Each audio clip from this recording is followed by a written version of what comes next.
So Khurshid, the atmospheric seemed to have improved suddenly. Now you're hearing the Pakistani foreign minister actually reach out to you for talks with you to diffuse tensions. Would you be willing to take up her offer at this moment? I think it's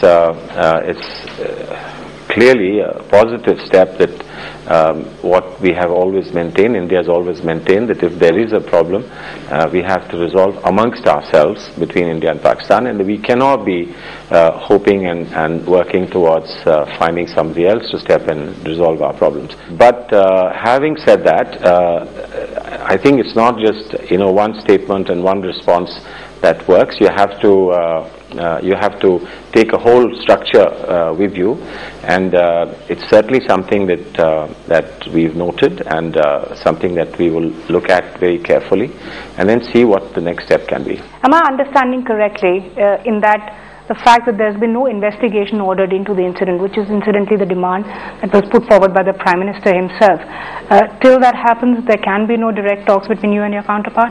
We've obviously stand by the content and substance of what we believe is critical and crucial to what went wrong, and therefore obviously addressing that will be a move towards putting it right. But you can remove a lot of words and phrases that have been thrown around by various people, not necessarily by the foreign ministry or the government, and those phrases can lead to a different impression. You can shorn off those phrases the content, the substance of what we believe is our duty to expect and demand, and what our analysis is relevant to improving the situation and returning back to normal. I think that's very clearly stated, and that remains.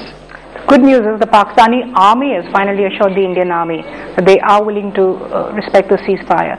Do you actually expect the line of control to actually cool down a bit now? Well, I think it's a very positive development. I think it's something that could have come earlier, but it's a very positive development.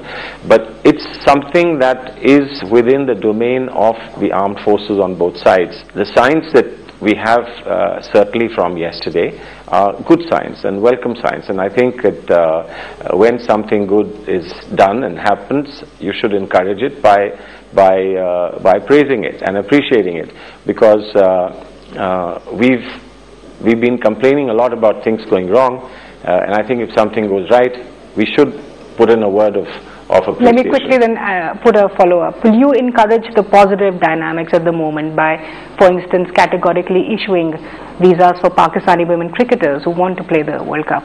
We haven't, I don't believe that we've done anything that is exclusively negative, but the atmospherics play their own role. But you're not in a position to assure Pakistani cricketers that they will in fact play the World Cup here? If the situation normalizes and the situation is peaceful and normal, many of these questions will disappear by themselves. Are the two commerce ministers expected to actually meet later this month? I don't have any information right now of any meetings being called off.